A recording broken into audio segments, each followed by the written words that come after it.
Amelia Wright sits amidst her collection of first edition poetry, a hollow feeling echoing within her as she looks up to find Ash, the new groundskeeper, who is the same man that haunts her memories, his presence igniting both hope and despair.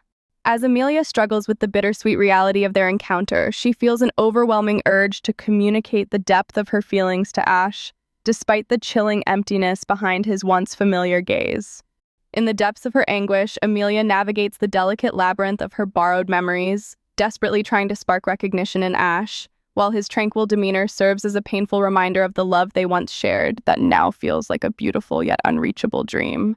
As Amelia sips her coffee in the cheerful cafe, she is haunted by the fragments of Icarus's life that once filled her with joy, now overshadowed by the reality of Ash's indifference, leaving her to grapple with the paradox of loving someone who has become a stranger. Peering through the glass, Amelia feels the weight of her emotions pressing against her chest, torn between the beauty of the world outside and the painful truth that her memories may be gone forever, as Ash remains oblivious to the love that once flourished in their shared past. In the quiet solitude of her conservatory, Amelia finds herself resolute to document her feelings and the echo of Icarus within her, even as Ash continues to tend to the roses, blissfully unaware of the profound emotional landscape intertwined with every bloom he nurtures. As Amelia pours her heart onto the pages, trying to reclaim the moments intertwined with Icarus's essence, she feels an aching loneliness deepen within her, contrasted sharply by the serene yet empty presence of Ash, whose craftsmanship in the garden cannot fill the void where their shared history once thrived. As darkness envelops her world, Amelia finds herself yearning for clarity in the silence of the night, the twinkling stars above her a bittersweet reminder of the connection she lost, while Ash remains a solitary figure in the moonlit garden, disconnected from the cosmic emotions that bind them. As Amelia stands at the threshold of her garden, a solitary tear cascading down her cheek, she realizes the profound disconnect from Ash, whose quiet reverence for the roses starkly contrasts with the deep emotional turmoil that blooms within her heart. In her quiet sanctuary filled with roses, Amelia clings to the hope that the beauty surrounding her can somehow bridge the chasm between her and Ash, even as he immerses himself in the task at hand, unaware of the delicate feelings being pruned alongside the blooms. With resolve building within her, Amelia stands before the mirror, preparing herself for the confrontation she hopes will awaken the memories buried deep within Ash, while he appears lost in thought, embodying the silence that has come to define their interaction.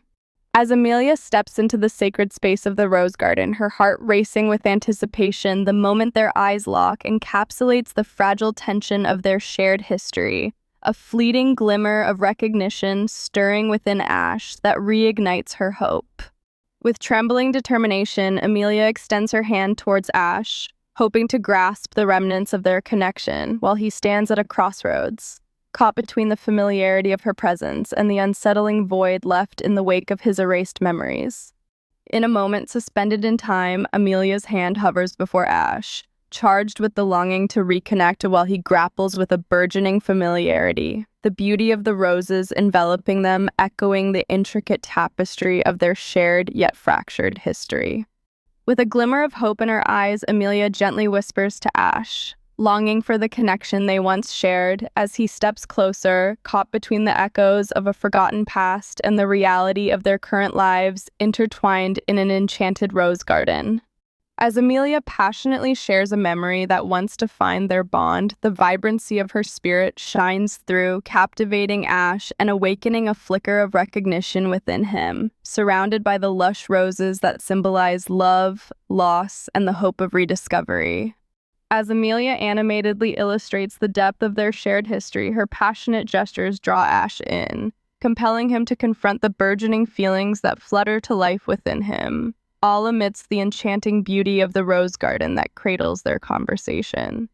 Amelia's hopeful gaze remains locked on Ash, feeling a palpable change in the atmosphere as a glimmer of recognition flickers in his eyes, ignited by the warmth of their conversation amidst the rose petals dancing in the gentle breeze. With trembling hands and a voice filled with emotion, Amelia reaches out to Ash, urging him to remember the bond they once shared, while he steadies himself, caught in the warm glow of the moment, as clarity begins to break through his foggy recollections. As Amelia inches closer, tears of joy welling in her eyes, she witnesses the transformative moment where recognition blooms within Ash, their shared history intertwining with the vibrant roses around them, symbolizing the potential for rebirth and reconnection. In an exhilarating moment of reconnection, Amelia's heart swells with joy as Ash clasps her hands, their fingers intertwining amidst the fragrant roses, while he searches her gaze for the echoes of their past, awakening feelings that had long been dormant. The true, gut-wrenching horror, the revelation that would plunge me into a moral abyss, came not from him but from my own relentless, terrified investigation. Using my vast resources, I pierced the veil of Eidos's corporate secrecy. I didn't just find financial records, I found medical reports, classified research, and the terrified, redacted testimonies of former technicians. And I uncovered a reality more shattering than any simple commercial sale. Icarus hadn't sold his memories. He was a victim. Eidos was not a service for the wealthy. It was the public-facing front for Project Mnemosyne, a radical, black-budget military intelligence program. They weren't just extracting memories, they were weaponizing emotional resilience by harvesting it from donors. The subjects, primarily brilliant, emotionally vibrant individuals from marginalized backgrounds or with limited legal recourse, were not paid. They were processed. The procedure identified individuals with exceptionally rich emotional lives and, under the guise of experimental PTSD treatment, systematically extracted the intense emotional cores of their most formative experiences. The love, the joy, the triumph I had felt and grown to adore were not sold, they were stolen. They were the raw material, the emotional ore mined to create unbreakable, emotionally numb operatives, or, in my case, sold to the super rich as the ultimate luxury commodity. Ash wasn't a willing seller, he was a survivor of a psychic slaughter. His serenity wasn't peace, it was the sterile quiet of a cleanly picked bone. The man I loved had been murdered to create a perfect, placid servant and a suite of expensive neurological narcotics for a woman who could never feel. I wasn't a client, I was a grave robber. I was a cannibal, feasting on the still warm emotional corpse of the man now tending my roses. One evening, the weight of this monstrous truth became unbearable. I broke. I approached him as he gently watered the hydrangeas, the evening sun setting his profile aflame, making a mockery of the beautiful corpse he had become. "Ash," I said, my voice trembling with the weight of 1,000 stolen moments and a single horrific revelation. "Do you ever feel like you've forgotten something vital, something that was once everything?" He looked up, a flicker of polite, benign confusion in his placid, untroubled eyes. "Not really, Miss Wright," he replied, his voice a calm, even monotone, a flat line of emotion.